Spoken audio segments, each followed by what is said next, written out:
best one me and Ian ever got was, we still couldn't work out, it was like a document. I think the guy was Croatian or something, but you open it and it said, in memory of my father, blah, blah, blah, which is weird, having a TV proposal in memory. It seemed to be a cross between a television programme, but mainly a manual for how to operate a remote control car.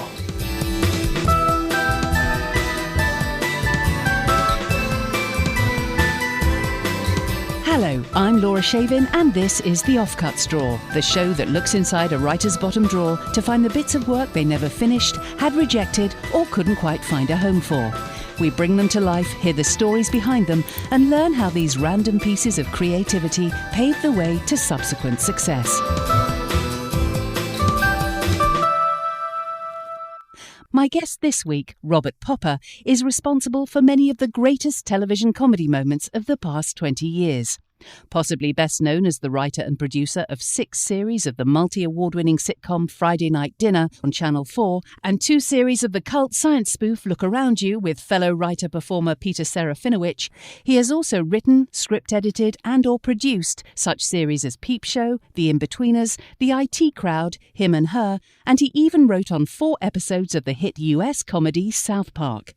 More recently, he co-wrote some of the award-winning sitcom Stath Lets Flats, and in the literary world, he is known for his alter ego Robin Cooper, author of 3 best-selling books based around the Time Waster letters, an audio compendium of which has just been released on Audible, read by Popper himself and featuring the voices of Serafinowicz and Dawn French. RobertPopper, welcome to the show. Hello, what a welcome. How many long sub-clauses were in that? I might have to the sub-clauses were excellent. You were on fire. The back of my throat is slightly on fire, as a matter of fact. Have a mint. I wanted to ask you, actually, you're reading these letters out yourself. Does your alter ego Robin Cooper have a different voice to your own? Yes, he does. Yes, he speaks like this, and well, he sort of speaks like this. I do lots of phone calls as him. Right. But then they're on the Audible thing as well. So I've been doing lots of prank phone calls since I was about 7. Robin Cooper kind of emerged when I was writing the letters, really, and then... Yes, he sort of, I beg your pardon, he talks a bit like this. Right. Yes. I see. How old is he, just out of interest, would you say? You know what? He must be 60 now, 62. If he's a day. Right, let's kick off with your first offcut. Can you tell me what it's called, what genre it was written for, and when it was written? This was, I guess it was for school. Actually, you know what? This was in a book of poems I found, sound pretentious, written by me. So actually, I think it was just for me. And it's a poem called My Brother that I wrote when I was 8 in 1975. Jesus. My brother has 4 names. They are Jonathan Howard Lee Popper. He has fairish hair and blue eyes, not to mention his heavy hand. He takes after my dad. Jonathan can be very mean. If someone would ask for a crisp, he would put his hand in the bag and pull out a very small one. He is always getting told off, and then he would start crying, which is very unusual. Jonathan is a very tough kid. He's very good at pinching, kicking and punching. Unlike most 4-year-old children, Jonathan is very good at football. For instance, Jonathan and my dad were playing football against me and they won 10-9 and Jonathan scored 6 goals. I was very surprised. He can tackle me and spends most of his time fouling me. It's horrible when he wears his red sandals. He is a very fast runner. He came 4th at Sports Day in the running race and the beanbag race. In the night, we nearly always get out of bed and start playing. It's great fun. My mum and dad don't think so, and to tell the truth, we don't think so when they come up. It's great fun to have Jonathan as a brother, and I wouldn't like another. Oh, quite a bleak ending. Actually, sorry, I should have introduced that as not a poem. It wasn't a poem. Do you know what? That's exactly what I was going to say. That's not a poem. It doesn't rhyme. It doesn't scan. I got it wrong. It's not a poem. It's actually quite something slightly depressing and quite dull about it, actually. I just found this book and I thought, what is all this stuff? Yeah, there was books of writing and poems. And it's something quite bleak about the end, I think. Sort of lovely and also bleak. The bleak bit. Thing I wouldn't have any other, and it just ends. I like things that do that. They just end. Well, presumably at the age of 8, you'd sort of got tired, your little wrist had got tired, Yeah, or my it's tea little time. wrist. I'm listening again. It's quite a dull bit of work, but I think it's a good way to start. Well, I mean, considering you are the writer and producer of the great sitcom about a Jewish family, which is two brothers, it does... That is why I thought it might resonate in some way. That's the obvious place to start, really, isn't it? Carry you over the boredom threshold. Well, no, I mean, this was the little Robert Popper sitting at home writing about his brother then, and then, do that wiggly screen thing, fade in 20, 30 years later, and he's writing Friday Night Dinner about his brother and him. But I do remember his little sandals. He would give a good kick. I remember that. It did have an element of Dorothy and the Wizard of Oz, the comment about the red sandals. I know. It sounds like it makes him sort of sound like a little prince as well, which I quite like. And presumably it's all based on truth that you have a younger brother. It's all no lies. I have a younger brother called Johnny, which I named after in Friday Night Dinner, same character. I called him Johnny. I couldn't be bothered to change it. And we have spent, since we were, since he was born and I was alive, we have fought, as in playful. To this day, it's just doesn't ever end. We still fight. That's just like our bonding, just jumping on each other. And he wins. He's younger than me, but he's stronger than me, so he always wins. But I don't care. That's just what we do. It's what we do. My wife, when she first came round, she actually went to a Friday night dinner at my mum's, and she just couldn't believe... I mean, number one, she's not Jewish. And number two, she just couldn't believe the level of violence, physical violence that was occurring in front of her. It's sort of calmed down a bit now. Yeah. But, at any minute, something could occur. Is it a good example to set your children? It's too late to change now. That's what they know. That's just all they know. Dad fights with Uncle Johnny. And loses. But then Dad did write Friday Night Dinner, so he wins in the end. He wins. So Friday Night Dinner was very much based, obviously. Is there a lot of truth in the whole family relationship? How do your mum and dad feel about the characters that are supposedly based on them? Yeah, it's kind of loosely based on it. I mean, originally the idea was just about the fact that when you go home, when you're like an adult, you just revert to being a kid again, and everything, all those old relationships and power structure, you just fall into the thing you had when you were young, when you were little. And I thought that was just, number one, a universality. I can't say that word, but I'm going to say that. And I thought it was just funny. And I thought the fact that we went home generally on Friday night was like a Sunday lunch, and it was the same every week. It just can't encapsulate that, and there was a lot of silly stuff I could do in that. Yes, but in answer to that, I mean, my mum was funny and smart, and my dad didn't used to wear a top in the house like in the show, and was pretty grubby and irritable when he could be, and say just the weirdest, oddest thing. I mean, I didn't put this in the show, but I remember years ago, before like Sky TV and stuff, on their TV he used to have a little post-it note, and in pencil, because he only writes in pencil for some reason. There were 5 channels, BBC One, BBC Two, ITV, Channel 4, Channel 5. And somehow he had managed to tune the TV so that he needed a reminder what channel was what. And it was, I've got it somewhere, I've got a picture of it. It's like 1, ITV, 2, Channel 4, 3, Channel 5. But not what you think 1 or 2 would be. None of them were right. And that was stuck on the TV for fucking years. It's like my favourite... I've got that somewhere. It's like my favourite possession, that. My dad's TV guide. It's how my mum puts up with that, I just don't know. But no doubt they're very proud of being featured in a... They're very ashamed. No, they were fine. They were great about it. They were really good. Yeah. Right, well, time for another offcut now. Tell us about this one. I'll try and get this right. These are some short poems. These are poems. These are poems, are they? Yeah. These are more disappointing ones I wrote when I was 10, but all about the seasons. And you wrote them at 10. What year was that? Bloody hell, 77. Just after punk. As you will be able to tell from these poems. Yeah, they're quite punky. The influence of punk. Kind of, it's punk going into new wave is kind of beginning, so you'll see it. Winter. Winter is cold. Down comes the snow. Freezing wet weather, and just listen to the wind blow. The rain is falling as hard as can be. The leaves are now falling off the pinewood tree. Umbrellas go up. Put your coats on. Don't go outside, for the thunder's begun.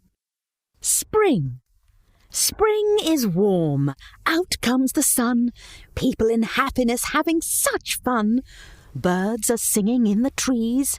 Leaves are blowing in the breeze. just gazing down by the wall. The sun is now like a red-hot ball. The scenery now is just beautiful.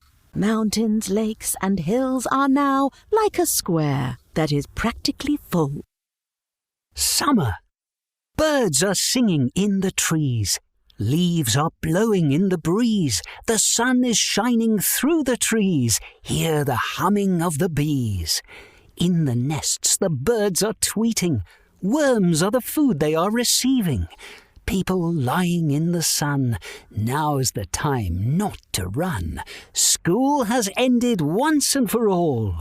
People swimming in a pool. Autumn. The leaves are falling onto the ground. Rusty red leaves are now found. The wind is blowing against the trees. That is the sign of autumn. The trees are swaying. The wind is blowing. Flowers are dying. Leaves are falling. But you'd better watch out, because winter is near. Autumn's the dark one. I don't know why autumn is not winter. It just doesn't. Oh, they were all pretty dark. Worms are the food they are receiving is brilliant. Also, rhyming bull with beautiful and like a square that is practically full. That was our favourite line. Like a square that is practically they're pretty full. good. They're good. I love the way they were read. Thank you very much. Were you very obsessed with trees, leaves and wind when you were 10-year-old? That's the basic overriding theme. I must have been. Yeah, clearly. I can't really remember. I remember I was obsessed with, I've learnt the word incandescent, and that was in every essay, incandescent. So much so that if I ever had to read out my essay at school, if I said incandescent, everyone would shout incandescent, meaning we know you always use that fucking word. So then I just always use that word to sort of annoy everyone. Right. That was my word. Incandescent. And yet it didn't. No, and it could have. It would have been perfect. It predated the incandescence phase. I see. I haven't used it since. I don't think in anything. I don't think I could. What, incandescence? Well, if you say it enough times, it ceases to mean anything. So you were a bit of a writer at school then, were you? With don't really know. I think I used to write with my best friend at school, Gideon, and we used to do like projects on our own. And we had a teacher we liked, who we nicknamed Mr. Bigger Bagger. No idea why. And he was cool. And we used to just do projects. So we used to do just for ourselves, like the theory of triangles, where we would prove like a triangle is a circle or something, but do like quite a lot of work on it. It was just crap and give it to him and he would mark it. It was just like, it wasn't even homework. It was just the thing we used to like doing. So we did some of that stuff. How old were you when you did that? I probably about 12 or 13. No, what I used to do was, I remember this one, I must have been about 11 and a teacher asked us to write an essay about our favourite TV shows, and then we had to mount it on a board and decorate the board with the names of the programmes. But I was quite young when I started doing all this crap. I had like a few programmes that people would know, and then I made up all the other ones. And then I decorated the thing with like the news at 10, and then it would have, I don't know, Samson and the Ape or something, the Mysterious Keys, or just things like that. Wow. And then it would have another news round, and then it would have Billy Bronson and his dilemma, things like that. And it got like, I got a really good mark, and it was part of the display, like on Parents' Evening, and it was up there on the wall. And yeah, I was so proud of that. I think I told my parents, and they were like, "Oh, Robert." Doesn't that foreshadow certainly some of the work in Look Around You and all that? Yeah, I think I'd always done that. And yeah, I would sometimes put like in my essays, like a few times I put the word shit in and stuff. What, school essays? Yeah, I did. We had a history teacher. He just thought, he doesn't read this. So I got like twice managed to put the word shit in the middle of it. Essay, didn't notice it. Stuff like that. Or just a word that doesn't mean anything and it's just not noticed. So I would do that. What an incredible child you were. No, I was an idiot. No, I was a bit old. I was probably like 16 when doing that. But still, stuff. to have that kind of creative spirit, I mean, sorry to bring it down to being too sincere here, but that sounds like you were quite an interesting kid to be around. The best thing I did was, I was 15, but it was the year where you could give up. I know it's all different now, but you're doing subjects and you're not going to do them anymore. You're not going to do them for your GCSEs or O-levels or whatever. And biology I was giving up. So you still had to do your end of year exam, but then you knew you were never going to do it again. So you would just write crap. It didn't matter. But I remember we had like an exam room. There's about 150 kids in there all doing biology, of which 2/3 were going to give it up.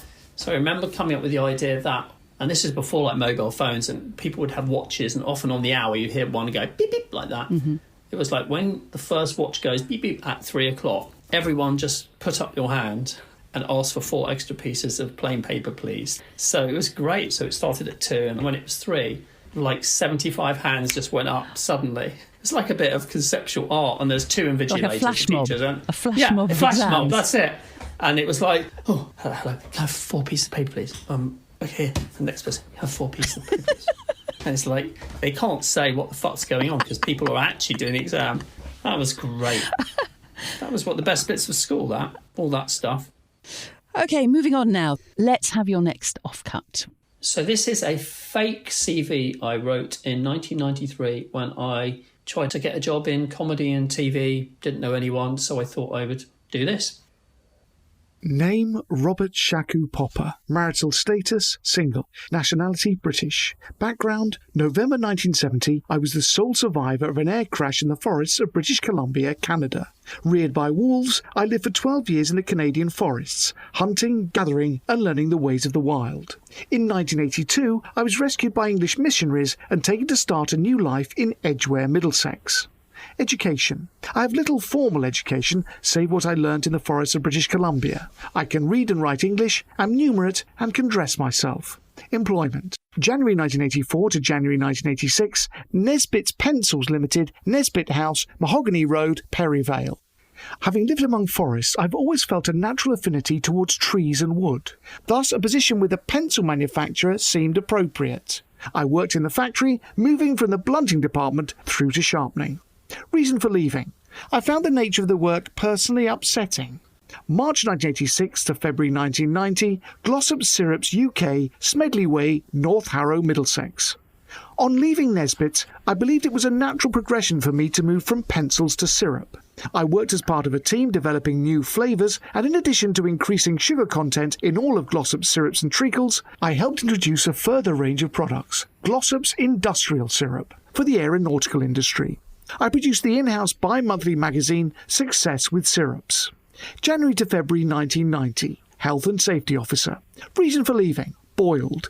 Made a full and miraculous recovery after slipping and falling into a vat of boiling syrup. Industrial range. Please see reference. Interests and hobbies. Personal hygiene, collector of Velcro garments, regular contributor to Colostomy Weekly. I am a keen huntsman and am more than proficient with a rifle. Curtain making. Baying.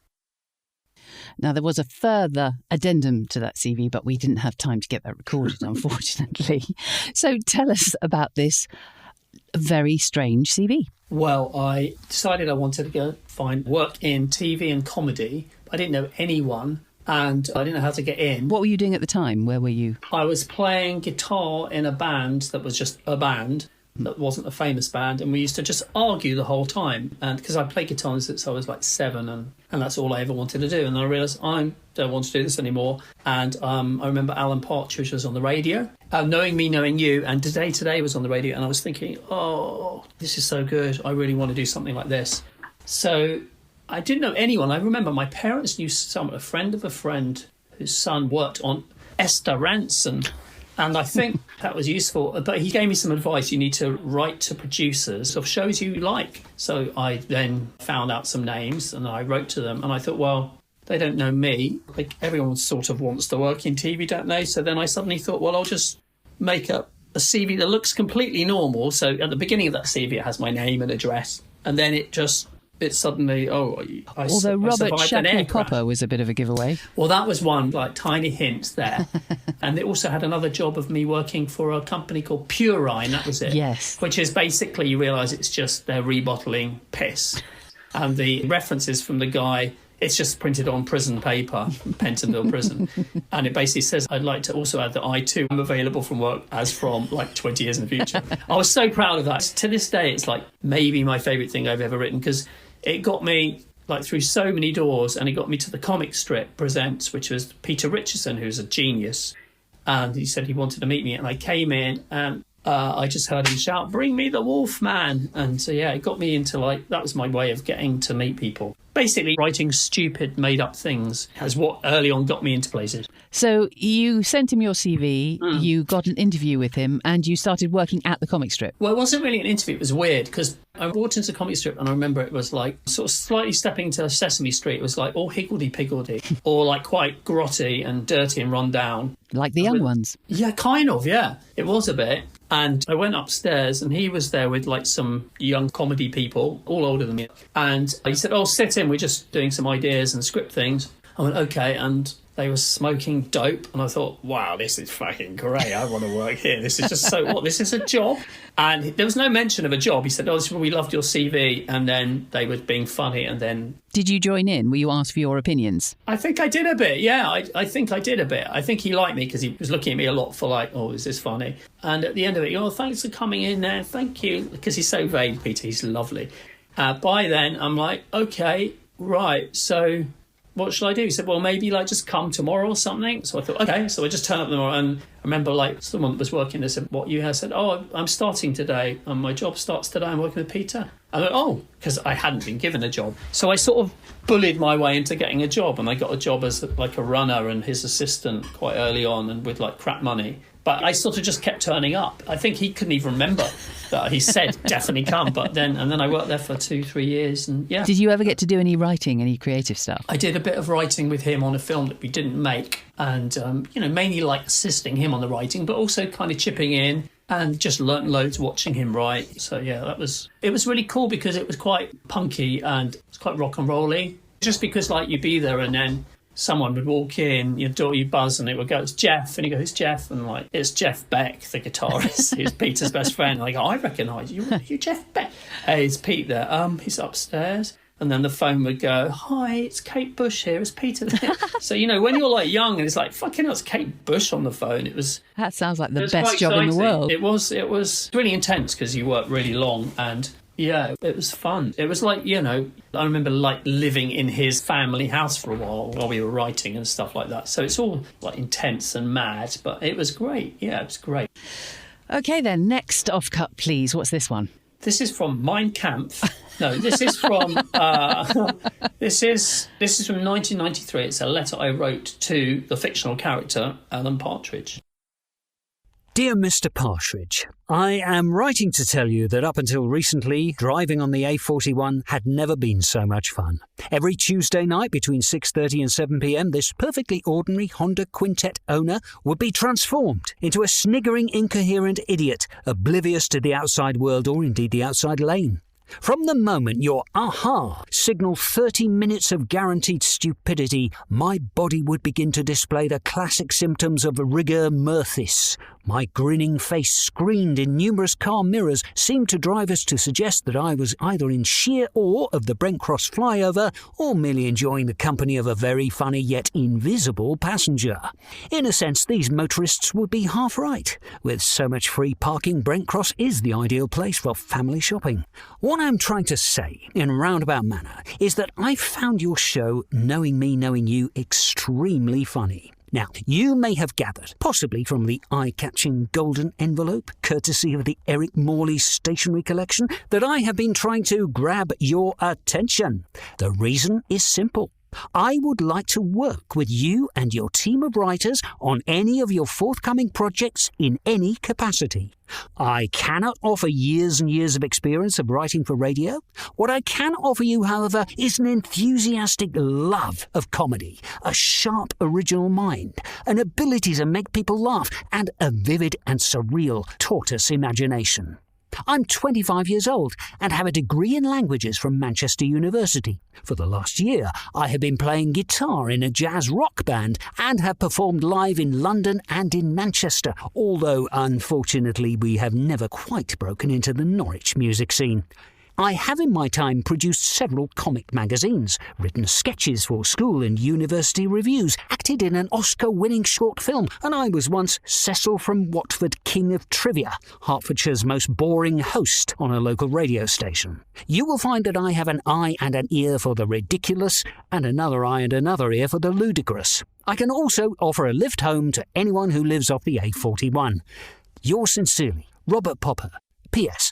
I understand that you are no doubt a very busy man, and I have therefore enclosed a stamped addressed envelope.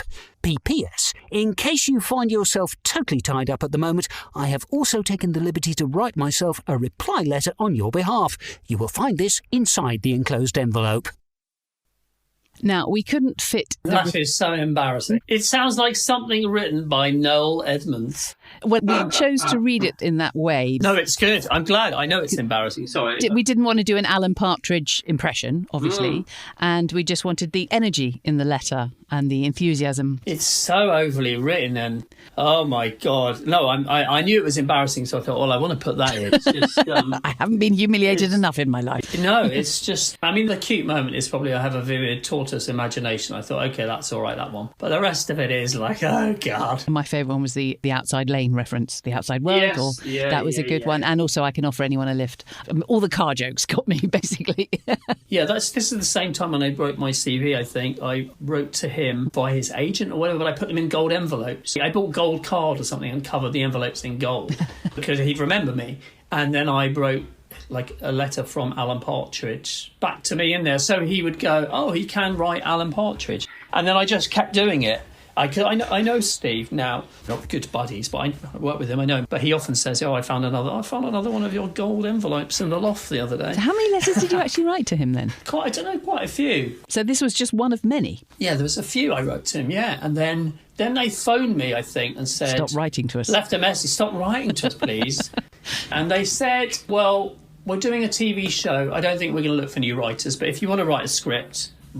So I'd never written a script, so I spent 2 weeks writing a script for like an interview thing, and I sent it to them, and I think they phoned me or they wrote back and said we got lots and we thought it was great, it was really good and we really liked it, but we're not using other writers, we got a writing, but just so you know. So that gave me like massive confidence. So okay, well maybe then I can do a bit of this. I remember bumping into Patrick Marber, who used to write with Patrick I saw him in the street. or whatever his exactly yes. In Soho. I saw that's Patrick Marber. So no, I went up to him and said, Patrick Marber. He went, yeah, I'm Robert Popper. He went, oh, we thought you'd have curly hair.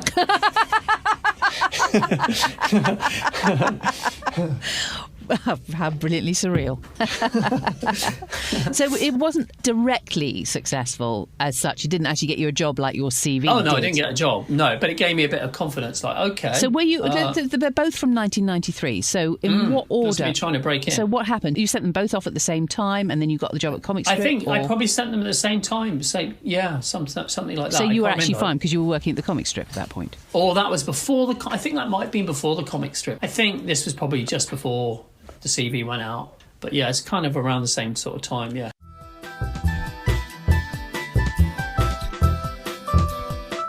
Hi, this is Laura. Sorry to interrupt, but if you're enjoying the show, please do subscribe to the Offcuts Drawer, give us a 5-star rating, leave a review, tell your friends about it. All that stuff's really important for a podcast like this. And visit offcutsdrawer.com for more details about the writers and actors and to find out about future live shows. Thanks for your support. Now back to the interview.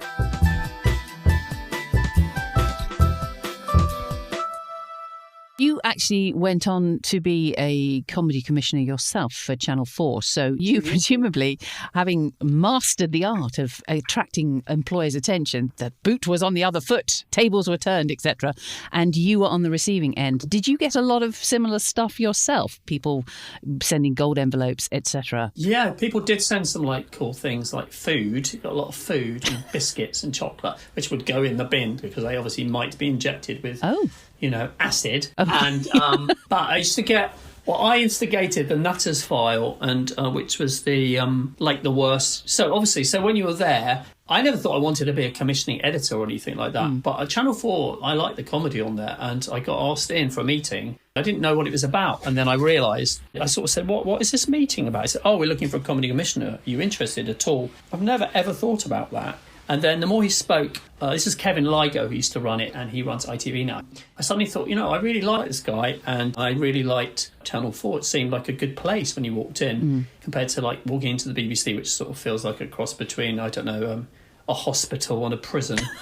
And you just think someone's going to say, "Don't run." But Channel 4 was like funky then, particularly then it's quite funky. And so, we're always looking for like new, interesting things. So I thought, this sounds like this might be fun. And it seemed like you could be creative. And I thought, you know what, I want this job now. And I kept thinking, how am I going to get this job? And he said, we've seen so many people, by the way. I said, oh, really? Who have you seen? He said, the list, it's in the bin there. And I said, can I see it? Okay, gave me the list. And I knew like loads of people. And I thought, you know what, I want this job. I went, him. I don't think they're right. Not that right. I don't know. Yeah, I'm not sure about any of these, really. And anyway, I had a second interview and I somehow got that job. But the best bit of the job was getting, like, terrible, terrible scripts. Just, like, from random people. Occasionally, once every 6 months, you would get, like, an absolute zinger. And then I instigated the Nutter file, which is where we would collect all these. And the worst one I ever got, it jumped out at me because the front cover was just covered in hand-drawn swastikas. I guess I was like, okay, right.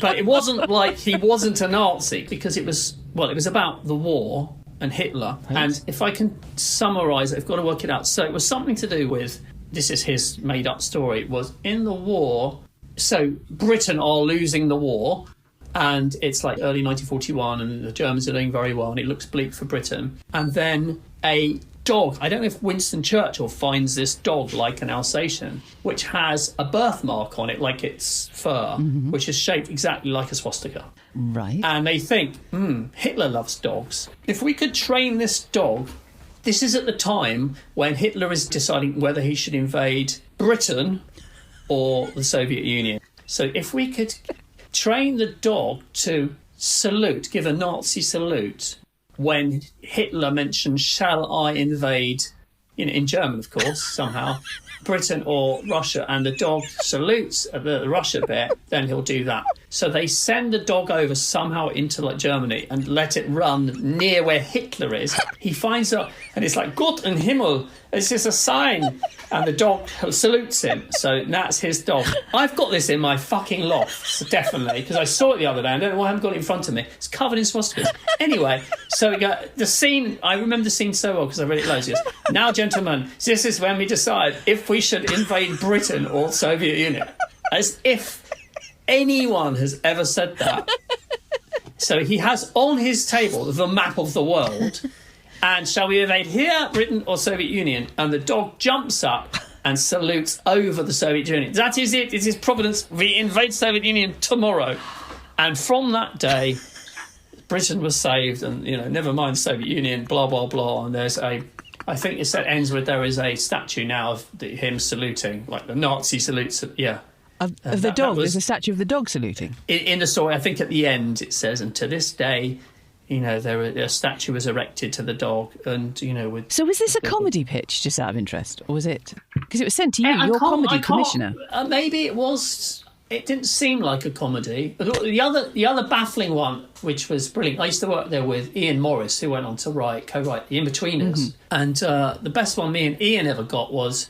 We still couldn't work out. It was like a document. I think the guy was Croatian or something, but it was. You open it and it said, in memory of my father, blah, blah, blah, which is weird, having a TV proposal in memory. It seemed to be a cross between a television programme, but mainly a manual for how to operate a remote-controlled car and how he built it with his father, and it had a full diagram and how you operate it. And somehow that was a TV programme, and we couldn't work out if this is just a manual that he's made himself. But somehow this is at the front, it said like an 8-part, 45-minute television entertainment show. But it was mainly about the history of him and his father designing this, and then diagrams of the unit and how it's operated. We read that so many times, we couldn't figure that one out. And this was before or after you did Look Around You? I just wondered if these pitches in any way influenced Look Around You, because they sound the sort of thing that almost Look Around You would be.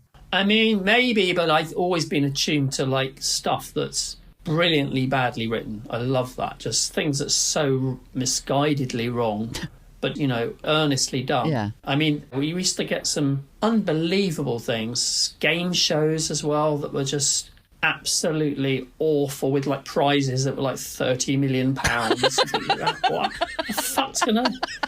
Things like that, The moon, yeah. Yeah, a weekly prize of 30 million and things like that. A weekly prize. Oh, brilliant. Time for another offcut now. What have we got? Okay, this is from about 2003, and it is a TV pitch document. I don't even know if it's completely finished or not, but it was for an American version of Look Around You, for like a Series 2 type thing, for HBO, to be called The Incredible World of Everything. Imagine you could pack a whole week of school learning into one weekly TV programme. Now imagine that TV programme was made by some very silly people. Very silly people. In fact, everything you were meant to be learning, from American history to sex education, was absolute nonsense. But it was all presented dead straight. Now imagine it is all set in the 1970s and 1980s, the glory days of schools television. You've got The Incredible World of Everything, the silliest and also most serious comedy programme on TV. The Incredible World of Everything is written and produced by Robert Popper and Peter Serafinowicz, and takes as its starting point their hit UK series Look Around You, Series 1. But wait, what is Look Around You? Look Around You celebrates everything kitsch and cliché about science education, complete with synthesized music, bushy hairdos, and outlandish experiments. Throughout the series, we observe a colony of ants build an igloo, receive a telephone call from a brain, discover why ghosts can't whistle, and reveal the largest number in the world. Science has never been so silly. So, now you know about Look Around You, what exactly is The Incredible World of Everything? The Incredible World of Everything is a spoof schools magazine show set in the 1970s and 80s. It's shot through with the surreal and wildly silly humour that made Look Around You such a success. Each show is divided into mini film strip-style programmes, which we call modules. Each module, complete with its own title page and distinct style, covers a different topic, from fashion to music, science to sex education. Some modules will be regular, others will pop up now and then. Here are some of the modules/mini programmes we might feature. 50% Fit. Physical education lessons presented by Quentin Sampson, a man who only exercises one side of his body. One half is incredibly muscular, the other limp and weak. Gah. Before the Teletubbies, babies had to make their own entertainment. Literally. Gah is a programme for babies, presented and made by babies. Teething issues, rattle reviews, and hard-hitting interviews with adult politicians. Presented by Simon Crofton, 1, and Felicity Virtue, 7 months. It's Your Decision. Issues for school leavers, leaving home, opening a bank account, choosing a career, planning your own funeral. It's About Time. With the science of time travel still in its infancy, you can encounter quite a few problems. We show you what to do if you unearth a time capsule from the future, or what to say if you receive a phone call from yourself. Wet Paint. Arts and Crafts. Practical instruction and viewers' paintings. Presented by Salvador Dali's grandson, Peter Dali. In the Nuddy. Sex education. Eggy Time. The stakes are high in this entertaining educational quiz, where the contestants have to eat a hard-boiled egg for every incorrect answer. The Incredible World of Everything. It's Monty Python at school. That's quite well written, I thought. Yeah, it is. Yeah. I'd watch that. Yeah. I'd make that now. See, when we did Look Around You 1, which was our spoof science 10-minute shows for BBC Two, we got Series 2, 2 years later, which was the Tomorrow's World spoof, with me, Peter, Josie Darby and Olivia Colman. And before we came up with that idea, originally, this was our idea that we wanted to do. But I think BBC said, no, we want more of a with regular people in it. But I would have liked to have done this. Did you pitch it to anyone in America, or is it just written on spec? I think that was for I don't even know if we did send it in, but I know when I found the document, it said for HBO. At the top of the document, you referred to Matt Groening and Jack Black. So oh, yeah. Presumably you had an in there anyway. Yeah, it was quite a big cult thing in America, and people seemed to like it because it was stupid and weird. So, yeah. But we pitched kind of this to BBC Two as well, straight after we did Series 1. They said, can we do a 30-minute thing? And they didn't go for that, and they went for the Tomorrow's World thing. But I would have loved to have made this. I think it would have been such fun, yeah. So you wrote that with Peter, your writing partner, on many projects. How did you two meet? We met on a thing I wrote with Mark Freeland, who is a comedy producer now, and Matt Lucas and David Williams. The first thing I ever did it was about 1998 for Channel 4. We were going to do a series, but it turned into a 45-minute special, and it was called You Are Here, and it wasn't very good. It was just before The League of Gentlemen. It was kind of set in a village, but then The League of Gentlemen, same time, did it properly, and we didn't do it properly. And Peter was in it, and we bonded over Pot Club, as we used to call it at night. And we became instant super great friends. And then we used to just hang out all the time. And then We just used to talk about, weird, stupid things. And then we one day came up with Look Around You. Was this your first project that you wrote together? Yeah, it was, yeah. And it just started as let's write a short film for fun. And then it was like, no, you know what, let's just make it. So within sort of 5 weeks of talking about it, coming up with the idea, we had made it. And we shot it all with, buddies, illegally. We used to turn up at a place at 6 a.m. and film outside their premises. And then as they turn up for work, we would leave. And that's the first episode? No, that was called Calcium. And that's just on the DVD. That was a 20-minute version of Look Around You. Ended up for BBC Two as the first series as 10 minutes. 8 of them. But this was just for fun. It wasn't for TV. It was just for us. And we had a big screening and we invited lots of people we really admired and people sort of seemed to really like it. And we hadn't thought of it as a TV show at all. And then people started saying, you should try and do that for TV. We go, what? It's so weird. Who would do that?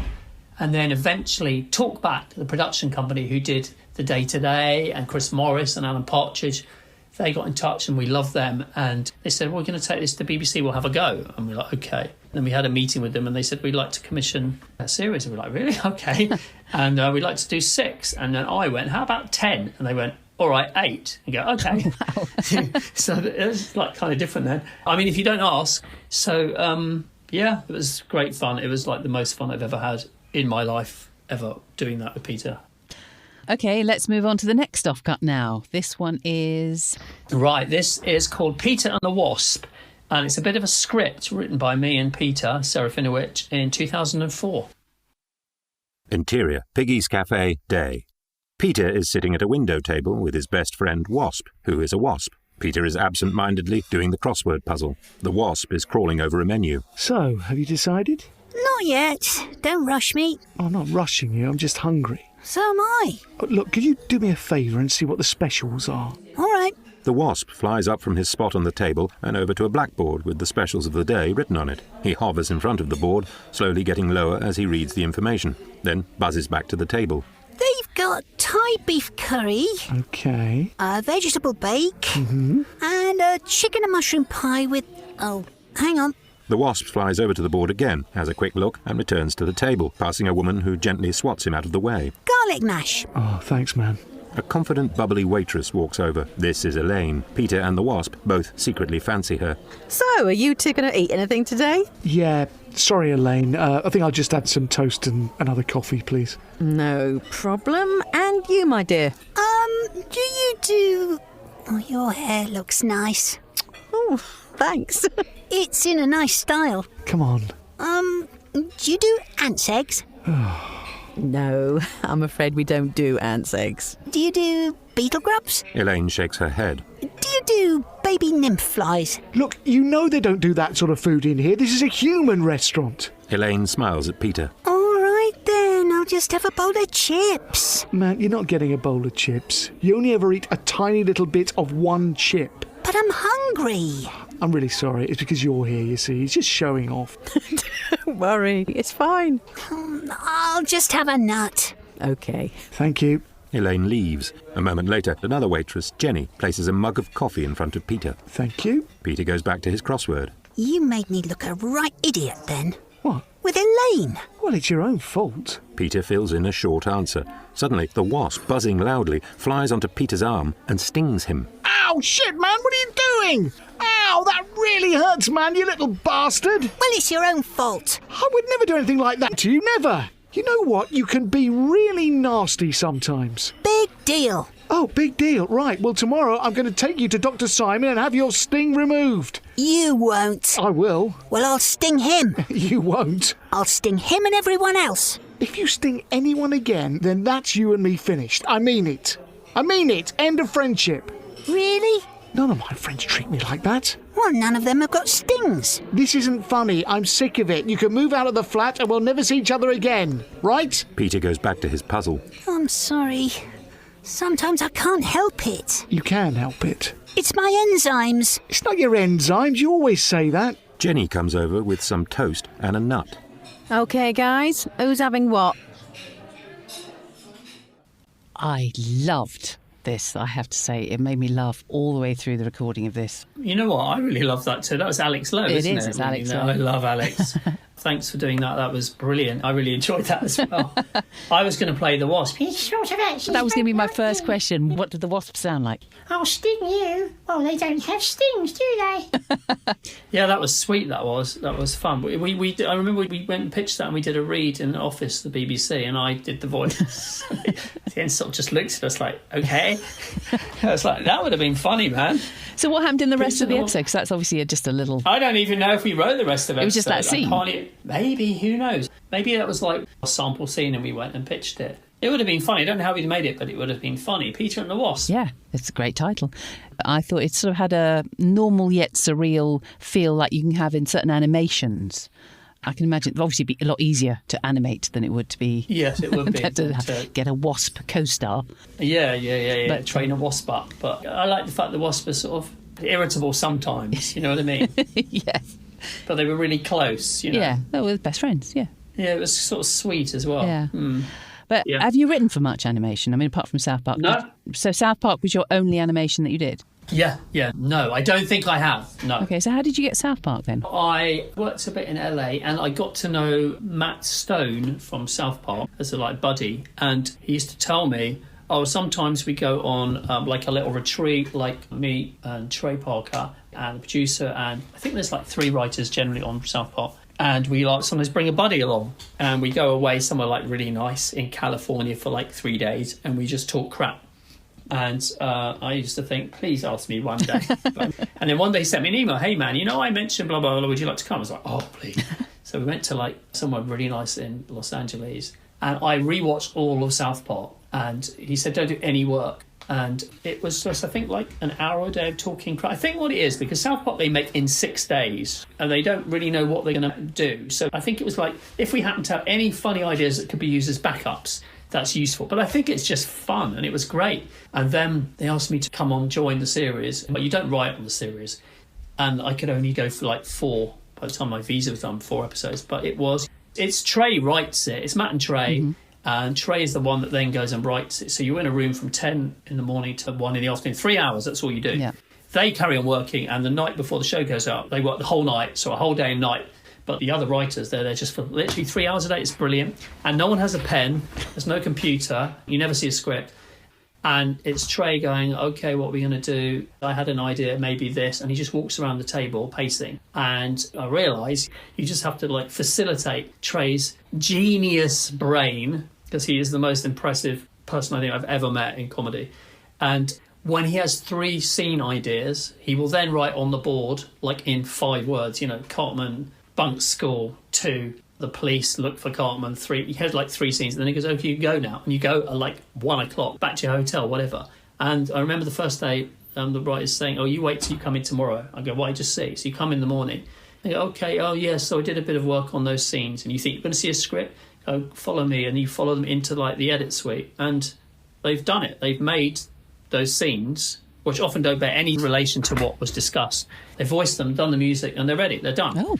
So you're just in a room, basically facilitating his enormous brain. So you're being a muse. Yeah, I mean, it's difficult being British a little bit, because as much as you know American culture, it's about childhood, really. So some of the things you said, we're going to talk about summer camp, you think, oh, what is summer camp? I think I know what that... You know what I mean? There's all that. There's a whole, like, divided by language. But also, part of the buzz is, oh, my God, because I'm such a fan, Trey is doing Cartman now, and Matt is doing Butters. So I'm, like, dying inside. I'm sitting here, and they're doing the actual voices. Oh, wow. Did you get to do any voice? Did they let you do a 2 seconds on it? No. Oh. Or the Wasp. Oh, yeah. But Peter Serafinowicz, he worked on it as well. He did some voices on it, yeah. Right, well, we've come to your final offcut now. Can you tell us about this one? Yes, this is also insane. This is called Sneeples, and it's from a document that I posted up in the nature hut in the woods near my house in 2014. Sneeples, sometimes known as snimsnims, are small furry mammals that walk on 2 legs and use their hands to forage for food, berries, nuts, grubs, etc. They live mainly in northwest Europe, although there are colonies of sneeples as far afield as China. Sneeples can be found in Highgate Woods, but are quite difficult to spot. They live in underground dens and usually only come out when it is dark. The female Sneeple gestates for about 4 months and usually produces 4 or 5 baby Sneeples, known as tibbies. Tibbies are only about 3 inches in size when born and are also quite blind, although they gain their sight in a couple of weeks. Sneeples are quite harmless to man and can sometimes be quite friendly. There have even been reports of Sneeples nuzzling up to dogs and small children. If you do see one, please let us know. Happy Sneeple watching, R. Cooper, September 2012. Poem Market Day Sneeples by R. Cooper, 2009. Oh, where are ye going, brave lady of old? I'm going to the market for wares that are sold. If you see there a Sneeple, brave lady of mine, will ye bring him back homewards, should there one you find? Oh, that I will do, for my darling, my dear. A Sneeple I shall bring ye, oh, that I do swear. And here is the Sneeple from the market I bring. Oh, thank ye, my darling, I give you this ring. And so we were married the day after that, and the Sneeple, our Sneeple, wore a flower in his hat. Notice, caution, Sneeple breeding ground. We are currently undertaking an intense breeding program with our Sneeples. While this takes place, we ask all visitors kindly, do not touch the Sneeples. Sneeples are naturally shy mammals and may also be shunned by their peers if they come into contact with humans. Do not feed the Sneeples. Please note, potatoes can be lethal to Sneeples. Do not disturb Sneeple nests or warrens. Please refrain from playing loud music near nesting sites, throwing frisbees, hoops. If you see a baby Sneeple, or tibby, that is away from its parents, please report the matter to a woodland official. No balloons. We apologize for any inconvenience and thank you for your cooperation. BSA. Be Sneeple aware. Okay. Yeah. So Explanation, I think. In the Highgate Woods, near where I live, there is a hut, sort of grotty nature hut, and it's got like a permanent display where you go in and there'll be like a thing from like 1993 and paper that's been laminated and stuck on the board with drawing pins, and it might be like bat population, and there'll be a graph which is just impenetrable, and then next to it would be the children from a school had drawn on some leaves, that's on there, then there'll be like centipede colony information, so it's quite dull and grotty. And I remember I was there with my wife and I thought, you know what, I could just make up an animal, print it up, make it look old so it's been there for ages, and just stick it up here and see how long it will stay here. So I had these creatures I invented when I was little called Sneeples, which are just these sort of flubby little blobby things. They look like Mr. Men, don't they? Sort Because you supplied the illustration with it as well. Of course, yeah. And then I made the first 2 things you heard. So I made them and I went to Ryman's, got it laminated. They just printed it up, looked at it like it was normal. And then my wife was on lookout. She was scared because she's not as sort of naughty as me. And I pinned them up in there, and they were there for about 8 months up there. And then one day they were gone. Just I love the idea that the committee that run that, nature reserve thing would be like one day, okay, this Sneeple, sorry, who put these up the Sneeple? What are these? And I just love the idea that would have been a thing. Anyway, then a year later, I did the one which was the Sneeple colony, which I put onto a piece of wood and hammered into the ground. That was also there for months. The Sneeple warning one? Yeah, the breeding ground, right. Yeah. When was the poem? I noticed that was written by Robin Cooper. Yes, I just decided to put it by R. Cooper, as in Robin Cooper, so I just put R. Cooper. Yeah, love that poem. Yes, that took me about 45 seconds to write. It's absolute crap. But it kept me very happy. We would go to the woods and go, come on, let's look. And then one day it's like, oh, it's not there anymore. Oh. But yeah, that was the Sneeples.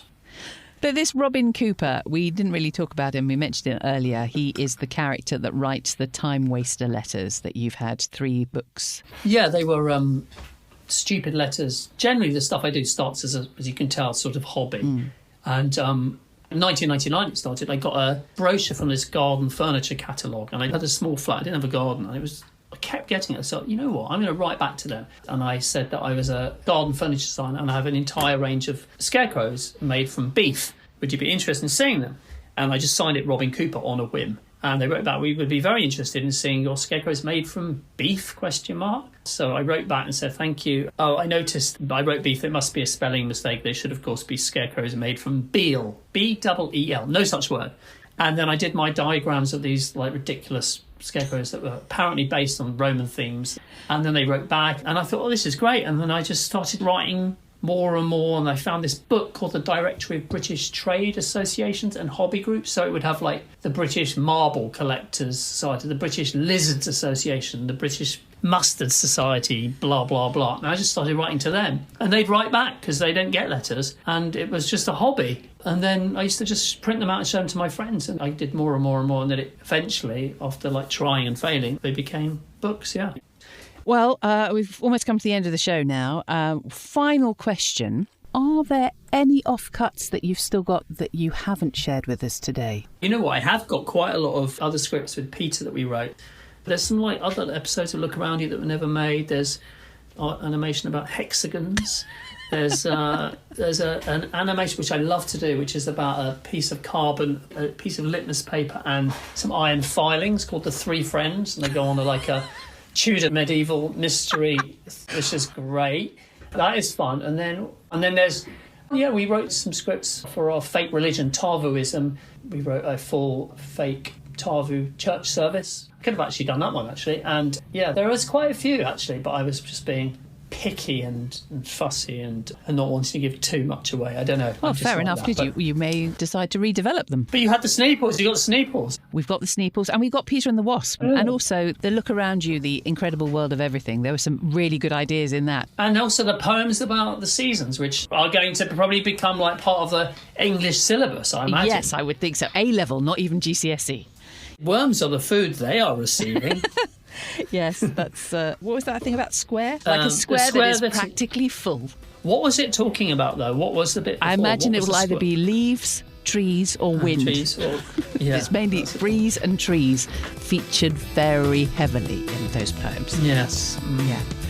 Well, Robert Popper, it's been fabulous to talk to you. Thank you so much for sharing the contents of your Offcuts Drawer with us. Likewise, and thank you too.